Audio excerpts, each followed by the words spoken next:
시청자 여러분 안녕하십니까? 스픽스 대구의 끝판 뉴스 시간입니다. 홍준표 대구시장이 자신의 정책을 비판한다는 이유로 편파 왜곡 보도 이름 아래 언론사 기자와 뉴스 진행자를 고소했습니다. 이에 그치지 않고 마음에 들지 않은 언론사 4곳에 대한 취재 거부를 선택해서 심각한 언론의 자유, 침해 행위를 자행하고 있다는 비판을 받고 있습니다. 이 사건의 발단과 어떤 일들이 자행되고 있는지 한번 점검해 보도록 하겠습니다. 최정한 편집인 백경록 기자 나오셨습니다. 안녕하십니까? 안녕하십니까? 안녕하세요. 예, 자 대한민국 언론사에 유례없는 일이 발생됐습니다. 홍준표 시장이 그렇게 단행했기 때문인데요. 자 반박 보도 요청이나 언론중재위를 거치지 않고 대구시가 이런 조치를 한 이유는 무엇일까요?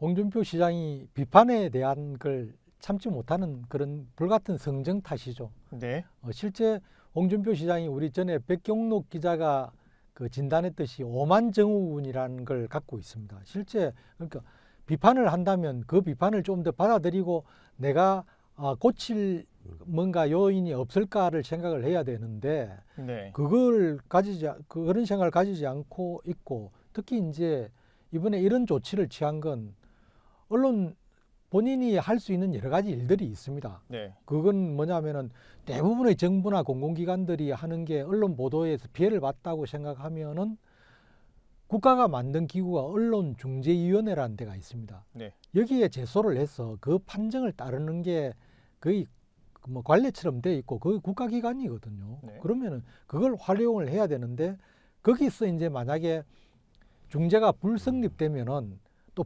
법적인 절차로 들어갈 수 있습니다. 네. 근데 그걸 이제 무시했다는 거는 그냥 나는 그런 거 국가가 정한 질서나 이런 거 다 무시하고 내 네. 마음대로 해보겠다 이런 얘기죠. 그러니까 이거를 이미 홍준표 시장은 페이스북에 그런 말을 썼습니다. 언론중재위 같은 형식적인 것은 나는 하지 않습니다라고 했지 않습니까? 그렇죠. 홍 시장 스스로 페이스북에 언론중재위 같은 기구에 제소하지 않는다. 가장 확실한 방법은 취재 거부를 하고 출입을 못하게 하는 것이라고 했습니다. 근데 이게 제가 오늘 그 경남 MBC 기자한테 그 전화를 걸어서 확인을 좀 했어요. 경남 MBC 기자분과 통화한 이유가 따로 있지 않습니까? 네, 그 네. 당시 어떤 일이 있었는지 물어보려고 네. 했는데, 근데 그때는 하여튼 뭐 여러 가지 일이 있었는데, 언론 중재 사건만 하나 보면 이게 저기 확인해 보니까 이 경남 MBC 측의 손을 이제 언론 중재가 들어준 거예요. 네, 이미 그러니까 홍준표 당시 경남도지사와 경남 MBC 간에 갈등이 있었는데 언론중재위가 경남 MBC에 손을 들어줬다 이런 그러니까 거네요. 이제 그런 경험을 가지고 있으니까는 여기 대구에서는 언론 중재는 이제 하면 안 되겠다 이런 판단을 내린 거죠. 네. 자 그러면 오늘 그 해당되는 그 사건을 관련해 가지고 그 한국기자협회가 보도를 했더라고요. 근데 보도 내용을 보니까 아까 말씀해 주셨던 뭐 경남도지사 시절 때도 그렇고 또 자유한국당 대표 시절 때 이미 같은 언론 대응을 했지 않습니까? 네, 그렇죠. 이 경남도지사나 당 대표 할 때도 언론 보도에 불만이 있을 때 가장 먼저 취한 게 이제 출입 거부나 뭐 취재 제한, 그 다음에 네. 뭐 손해배상 소송 뭐 이런 것들이 있었는데요.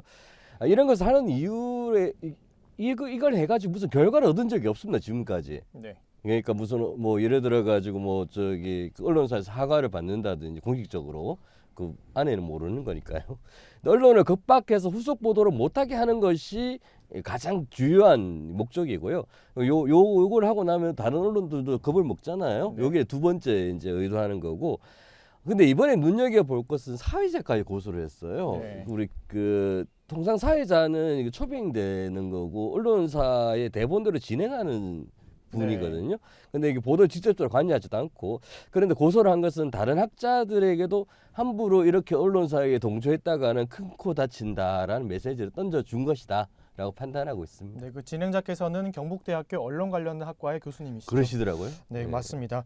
자, 그래서 지금 저희가 말씀드린 대로 편파 왜곡 보도라는 이름 아래 뭐 언론사 기자, 뭐 진행자 이런 것들 이런 분들에 대해서 고소를 했고 또 어떤 특정 대상 뭐 언론사를 향해서는 취재 거부를 했다는데 그 고소를 당한 대상과 그리고 취재 거부 조치를 당한 언론사가 어딘지 궁금한데 이것은 이제 제 옆에 해당되는 분이 계시기 때문에 최정한 대표께서 좀 말씀해 주셔야 될 것 같습니다. 예. 지금 우리 일단 옆에 있는 우리 스픽스 대구의 백경록 기자가 네. 영광스럽게도 고소를 당했습니다. 저 우울증 걸렸습니다 지금. 고소를 당했고 또 그 MBC 대구 MBC의 보도국장 전체 네. 프로그램을 관장하는 보도국장이 고소를 당했고 그 프로그램을 만들고 또 같이 우리 백 기자와 같이 그 토론에 참여를 한 이태우 기자가 이제 또 네. 고소를 당했습니다. 네. 거기다가 이제 사회를 봤던 좀 전에 얘기했던 그 경북대 언론 네. 그 신문방송학과 교수가 고소를 당했는데 네. 제가 좀 전에 그 담당했던 교수하고 통화를 해봤어요. 아, 그렇습니까? 근데 본인은 참 황당해 하더만요. 네. 세상에 대한민국에 여러 가지 일들을 많이 봤지만 이처럼 황당한 경우가 어디 있나. 왜 그건 진행자는 거기에 따라가지고 그냥 진행을 할 따름인데 그거를 공모를 한 혐의까지 적시를 해서 고소를 했는데 네. 참 어이없어 하고 정말 그래서 제가 이제 어떤 다른 얘기들을 좀 하려고 하니까 그냥 본인은 사실 의혹이 전혀 없다면서 더 이상 뭐 말하기가 좀 거북하다고 해서 제가 더 이상 안 물어봤습니다. 그 정도로 지금 돼 있고. 그분도 우울증에 지금 걸리신 거는 예. 아닐까요? 그거는 아닌데 네. 처음에는 이제 그 대구시가 대구 MBC만 네네. 그 조치를 취했죠. 네. 대구 MBC에 대해서만 이제 지적 거부 조치를 내렸었죠. 그러다가 이거는 안 되겠다 싶은지 이제 그 홍준표 시장의 완전 그 척건 중에 척건, 수하 중에 수하인 이종헌 그 단장이 본인이 공무원들을 대표해서 네. 고소를 한다고 해서 그 네 분을 이제 고소를 했고 네. 그 고소를 하고 나서 이제 보니까 이래 가지고는 효과가 별로 없겠다 싶거든. 그러니까 이제 다시 스픽스 대구, 그다음 또 뉴스민, 또 프레시안 네. 이렇게 해서 지적 거부 조치를 했습니다. 자, 그러면 제가 이번에는 백경록 기자께 질문을 하도록 하겠습니다. 네. 자, 그동안 홍준표 시장은 아까 최정한 편집인께서 말씀하신 대로 뭐 대구 MBC만 내세웠지 스픽스 대구를 지칭하지 않았습니다. 그런데 이번에 그 스픽스 대구를 대구 MBC에 준하는 언론사로 명시했는데 어떤 배경이 있다고 보십니까? 스픽스 대구가 대구 MBC에 준하는 언론사를 컸다라는 거죠. 아하. 예. 감사드리는 일이고 일단 진짜 저는 영광입니다. 이 고난의 길에 들어갈 수 있도록 해준 것에 대해서 대구시에 감사를 드리고요. 이렇게 된 건 스픽스 대구가 지금까지 열심히 취재했고 또 그런 취재를 통해서 많은 대구시의 변화를 이끌어내고 있기 네. 때문입니다. 그런 부분은 분명히 있고요. 네. 우리 홈페이지에 지금 그 홍준표 시장님의 사진이 사라졌잖아요. 그 스픽스 대구가 한 일이지 않습니까? 그 대구 TV 네, 말씀이시죠? 대구 TV. 예. 기자들의 노력도 있었지만은 스픽스 대구 수많은 분들이 구독을 눌러주셨습니다. 네. 이런 기적도 홍 시장에게는 마음이 안 드는 내용이라고 판단하고 있고요. 이 자리를 빌어 다시 한번 부탁드립니다. 제대로 된 기사와 내용을 전달하기 위해서 스픽스 대구가 정말 열심히 노력하고 있고 기자들도 노력하고 있습니다. 구독과 좋아요 꼭 부탁드리겠습니다. 그리고 사실 또 홍준표 시장이 스픽스 대구에 대해서 그동안 마음속으로 분노만 키워왔다가 저희가 결정타를 날렸지 않습니까? 지난 일요일 그 경남 창녕에 있는 힐마루 CC 가서 그 날씨가 비가 오고 비바람이 부는 상황에서도 여러분들께 생중계하기 위해서 또 찾았지 않습니까? 그래서 저는 또 현장에 가서 촬영도 하고 뭐 사진도 찍고 그랬는데 제가 이제 홍준표 시장을 사진 찍을 때 저는 그 홍준표 시장의 선글라스 안에서 저를 레이저를 쏘듯이 보는 그런 눈빛을 조금 느끼기도 했습니다.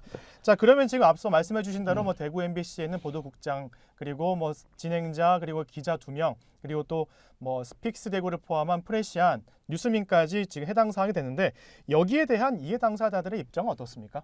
예, 일단 제일 큰 그 이해 당사자인 대구 MBC의 상황부터 설명을 드리면 대구 MBC는 법률적인 대응과 취재로서 방송 보도로서의 대응을 좀 더 분리해서 생각을 네. 하고 있습니다. 그래서 법률적인 대응은 자문 변호사를 통해 가지고 여러 가지 하고 있고 거기에는 심지어는 맞고소하는 방법까지도 강구를 하고 있는 것으로 네. 알려져 있습니다. 그리고 이제 또 그하고는 별개로 대구 MBC는 MBC 기자협회, 그다음 또 MBC 노조 여기서 성명서도 내고 했는데 그 MBC 회사 차원에서도 그 어떤 성명서를 발표할 건지에 대해서 고민에 들어갔습니다. 그래서 이제 MBC는 자기들 회사가 바로 입는 타격이 또 크고 하기 때문에 네. 실제 취재 거부를 당함으로 인해 가지고 얻는 또 경영상의 그렇죠. 손해도 좀 상당히 있는가 보더라고요. 우리가 준하는 언론사니까 공동으로 해도 될 것 그러니까 이제 일단 그런 부분에서 이제 MBC가 대응을 네. 하고 있고, 그다음 이제 그 뉴스민 같은 경우에도 네. 실제 이제 언론 관련 단체들과 같이 공동 네. 대응하는 방법을 모색하고 있다고 제가 이제 좀 전에 뉴스민 대표로부터 얘기를 들었습니다. 그러면 지금 말씀드리고 있는 이 부분이 사실 뭐 대구 MBC의 시사톡톡이 방영되고 나고 그 이후부터 생긴 일이지 않습니까? 네.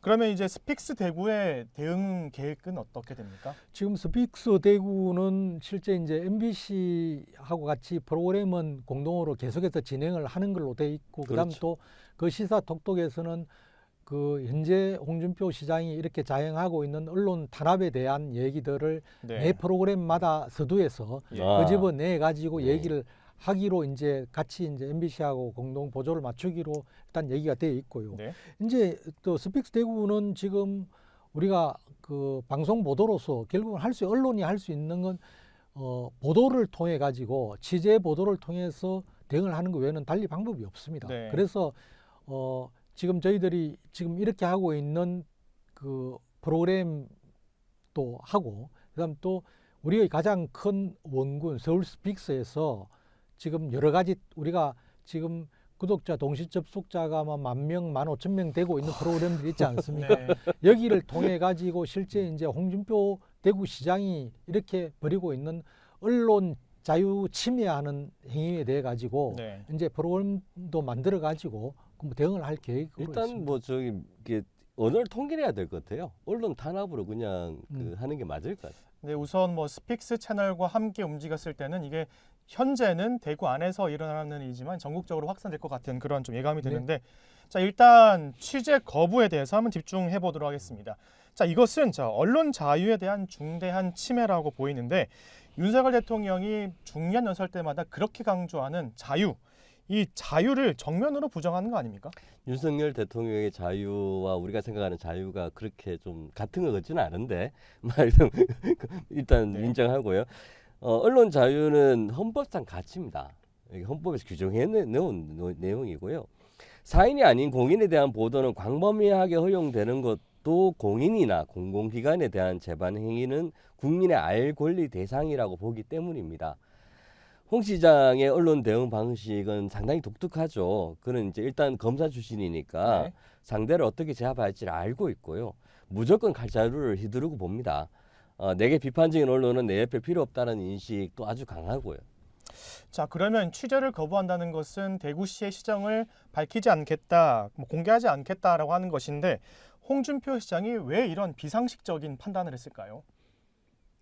왜라고 혹시 생각해 봤습니까?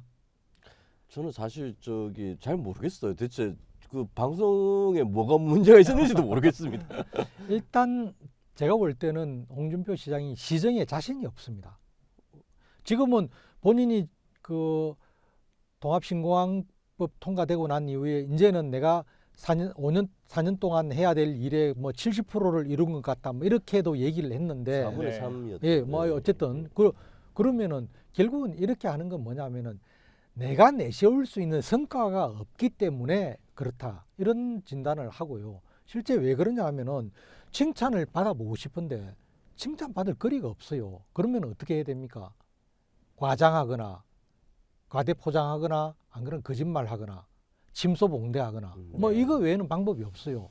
그러다 보니까 이제 이걸 비판하는 언론사가 있으면 감시해가지고 포착해갖고 우리 스픽스 대구처럼 또 대구 MBC처럼 그렇게 보도하는 언론사가 있다면 겁나거든요. 그러니까 이 사람들을 완전히 떼놓고 봐야 된다는 생각을 할 수밖에 없는데, 우리가 지금 예를 들어 봅시다. 우리가 지금 특종 보도한 산업단지 3조 원 태양광 프로젝트, 이거 예. 어떻게 지금 돼가고 있습니까? 이거 거의 뭐 지금 실현 불가능한 걸로 가고 있는데, 그 부도난 공약이 돼가고 근데 있죠. 이제 실제 이 부분에 대해서 그렇게 포장을 했지 않습니까? 근데 스픽스 대구가 이렇게 보도를 함으로 인해서 이제 실체가 드러나고 있거든요. 네. 이런 게 겁난 거죠. 또 우리가 특정 보도해가지고 지금 현재 경찰에서 수사를 하고 있는 그 선거법 위반 네. 이거 대구 TV 대구시의 공식 유튜브 채널인 대구 TV를 네.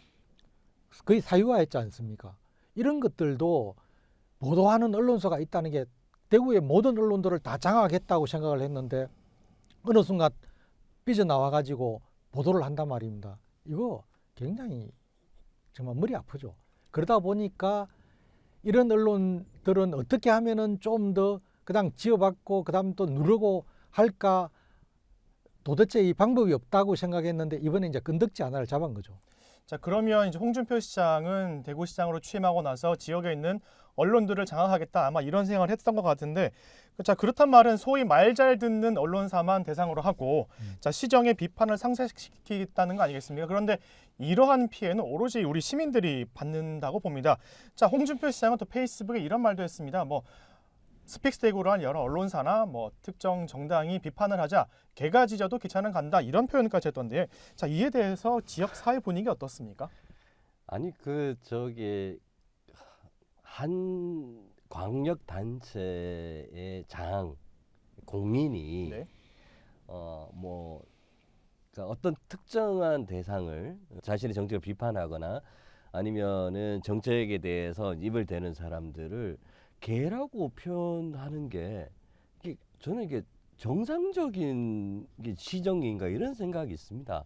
네. 그러니까 저희가 보도했던 내용들이 거짓말도 아니었고요. 또 실제로 그 변화들이 일어나고 있었고 이분들이 잘못했다라는 생각도 많이 가지고 있잖아요. 근데 그 잘못을 지적한 사람들을 개라고 한다는 거는 이거는 그 국민에 대한 모독이고요. 이 한 지역에 대한 모독이라고 생각합니다. 그건 저기 앞으로 저는 그 단어를 계속 쓰면 시민의 이름으로 이거 고발 조치를 해야 된다고 이게 생각합니다. 그 개가 짖어도 기차는 간다는 표현을 쓴 분은 사실 Y스입니다. 김영삼 그분 돌아가셨잖아요.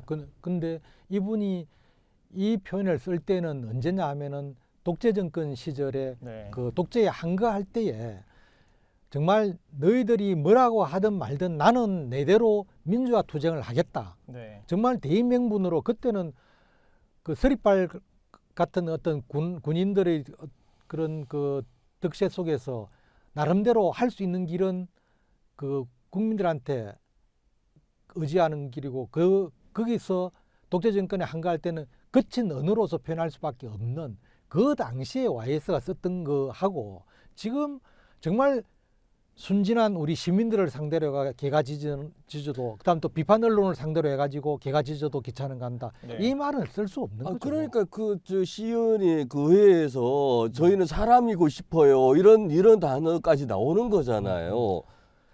자, 근데 중요한 것은 뭐 아까 말씀드렸던 소위 말 잘 듣는 언론사만 상대하겠다라는 건데, 그러니까 우리 시민들이 모르는 거지 않습니까? 이 홍준표 시장이 이렇게 하는 거에 대해서 시민들이 알아야 될 텐데 말 잘 듣는 언론사들은 이런 거 보도하지 않지 않습니까? 그러니까 말 잘 듣는 언론사 얘기는 안 해도 될 것 같아요. 그건 제가 보기엔 시민들이나 독자들이 다 알고 있을 거라고 생각합니다.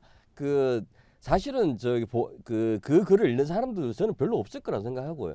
그런데 스픽스의 이야기가 많은 분들이 알 수 없어서 문제인 거라고 저는 생각을 하거든요. 굉장히 많이 알아가고 있어요. 그러니까 지금 저희 독자님들이 지금 10,000명에 육박을 합니다만은 최소한 20만 명은 돼야지 이게 시민들이 다 알 수 있지 않을까. 올 연말까지 목표 달성합니다. 자, 우선에 뭐 개가 짖어도 기차는 간다라는 표현을 썼던 YS 같은 경우는 그때 그 말을 썼던 상황과 지금과는 정말 비교가 안 될 정도로 다른 상황인 건데, 제가 말씀을 듣고 보니까 개가 짖어도 기차는 간다. 기차는 갈 수밖에 없는 이유가 소위 말 잘 듣는 언론사만 상대로 해서 우쭈쭈 해주기 때문에 그렇게 기차가 탄력을 받아서 가는 게 아닌가 싶습니다. 자, 그런데 대구에는 언론사도 많고 뭐 언론 노조도 있고 기자협회 많습니다. 그리고 언론 학회까지 있는데 뭐 다른 언론사의 입장과 그리고 이런 뭐 방금 말씀드렸던 단체들이 어떤 입장을 취하고 있는지도 좀 궁금하거든요. 저는 지금 좀 그 다시 되짚어 보면은 그 한번 우리 저 그때를 좀 상기해 봅시다. 그 윤석열 대통령께서 해외 순방 때 아랍에미레이트 쪽 순방하실 때 그 MBC 기자 탑승 전용의 탑승 거부했었죠. 거부했었지 네. 않습니까? 그때에 정말 우리나라의 언론 단체는 다 일어났습니다. 네, 맞습니다. 다 적극적으로 성명서를 발표하고 했었거든요. 네. 그러다 보니까 이제 이런 게 여러 가지 언론계의 중론이 돼서 그 대통령실의 여러 가지 압박으로 느껴지는데 이번에 사실 그 대구 지역에서는 언론사는 물론이고 언론들은 물론이고 그 언론 단체들도 여기에 대해서 아직까지는 전혀 반응을 보이지 않고 있습니다. 네. 왜냐하면은 이 단체들도 사실은 이제 이해가 가는 건 이 단체에 있는 조직원들도 사실은 그 특정한 언론사에 다들 소속돼 있는 기자들이거든요. 네. 기자고 PD고 뭐 어떤 언론 노동자들인데 그런 사람들이 회사의 입장과 반한 여러 가지 내용들을 하기가 어렵다는 것은 이해가 갑니다. 네. 그렇지만 이게 아무리 그렇다 하더라도 언론 자유를 침해하고 있는 이런 행위에 대해서는 대응을 하는 게 맞는데 이분들이 이런 방구 얘기를 하지 않고 있어서 참 답답한데 그래서 제가 오늘 이제 전국 언론 노조에 있는 그 수석 그 네. 부회장하고 제가 네. 그 통화를 했습니다. 그래서 하니까 이분도 이제 걱정을 하면서 한번 그 전국 언론 노조 대구 영북 협의회가 있으니까 네. 그 협의회하고 한번 논의를 해보겠다. 네. 뭐 그리고 또 언론 노조 차원에서 한번 대응 방법을 고민을 해보겠다 하는데 전국 언론 노조가 대응을 하는 거하고 네. 대구 영북 언론 노조 협의회 어떤 언론 단체에서 또 노조 단체에서 대응을 하는 거하고는 사실 아유, 힘이 완전히 다르거든요. 전혀 다른 이야기네. 그러니까 이런 부분에 대해서 사실 우리 언론계에 있는 언론 노동자들도 언제든지 내한테 닥칠 수 있다는 이런 거 가지고 해야 됩니다. 우리는 사실 인원 얼마 안 되고 우리 뭐 그냥 백경록 기자 또 뭐 여러 가지 어려운 환경에 처하더라도 우리가 다른 사람들 힘을 모으면 될 수 있는 여러 가지 일들이 있지만 저는 저기 모른 체 하는데 된다라는 얘기를 지금.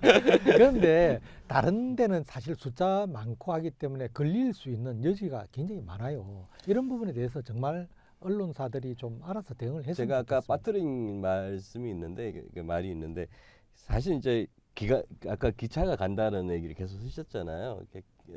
이게 기차의 기관사가 이게 제정신이 아니면 기차에 다 모든 사람들이 다 죽어요. 정말 옳은 비유 같습니다. 자, 그러면 뭐 언론사 입장에서는 사업성도 있고 여러 가지 홍보 뭐 광고비를 받아야 되고 이런 것들 때문에 뭐 충분히 그 부분들은 감안한다 하더라도 뭐 언론 노조 기자협회 아무 말도 안 하지 않습니까? 이 상황에서 혹시 뭐 시민사회 단체나 뭐 나온 게 있습니까? 아까 말씀은 그 전국 말씀을 해주셨고요. 참여연대 오늘 상당히 재미있는 내용을 발표를 했는데 그 성명서 제목보다는 안에 있는 대구 참여연대죠. 예, 대구 참여연대에서 홍준표 시장은 제왕적 권력에 빠져 있고 네. 측근들은 용비 어천가만 부르고 있고 공무원들은 아무것도 안 하고 있다. 네. 뭐 이런 그러니까 공무원들은 홍 시장이 무서워서 아무것도 안 하고 있고 그 측근들 있잖아요. 이분들은 용비 어천가만 부르고 있고 네. 우리 그 홍 시장은 이 아무도 비판하지 않는 이 대구라는 그 영토에서 제왕 노릇을 하고 있다. 네. 이런 비판을 냈습니다. 자, 대구시가 뭐 스픽스 대구를 비롯한 여러 언론사를 대상으로 뭐 한 몇 개 되진 않지만 그 언론사를 대상으로 취재 거부를 했기 때문에 취재하는 데 있어서 좀 어려움이 있을 것 같습니다. 예를 들어서 매일 2시면 보내는 그 대구시정에 관련된 보도 자료를 저희는 지금 받지 못하고 있습니다. 어제부터 뚝 끊기더라고요. 그래서 못 받으셨어요? 받으셨습니까? 모르겠는데요. 네, 아마 못 받으셨을 거고 이거 참 좀 뭐 쪼잔하다라는 표현이 좀 어려울 것 같은데 대구시청 홈페이지 가면 뉴스룸이라는 사이트가 있습니다. 거기에 뻔히 다 올릴 그런 자료들을 뭐 스픽스 대구한테는 보내지 않더라고요. 그래서 참 놀랄만한 일인데 저희가 앞으로도 뭐 대구시에 출입을 하거나 뭐 관련된 질문을 할 때 좀 어려움이 있을 것 같습니다. 자, 최정환 편집인께 묻고 싶습니다. 스픽스 대구의 향후 보도 방향성은 어떻게 됩니까? 비밀입니다. 시크릿. 이거 이제 여기서 공개하면은 네. 적들이 알게 되기 때문에. 근데 분명히 말씀드리는 건 저희들은 스픽스 대구의 구성원들 또 서울 스픽스까지 포함해서 구성원들은 굽히지 않을 것이다. 언론 자유가 침해되는 일들에는 단호하게 대응할 것이다. 네. 거기에는 물론 보도도 있겠지만 법적인 조치도 당연히 따를 거고 그 외에 스픽스 대구가 할 수 있는 수단이 어떤 건지는 우리 시청자 여러분들께서 꼭 지켜봐 주시고 성원해 주시면 좋겠습니다. 자, 오늘 끝판 뉴스의 클로징 멘트 따로 없습니다. 한 가지만 부탁드리겠습니다. 스픽스 대구가 어떻게 대응하는지 구독하시면 유튜브 채널을 구독하시면 모두 아실 수 있습니다. 오늘 끝판 뉴스 여기서 마치겠습니다. 감사합니다.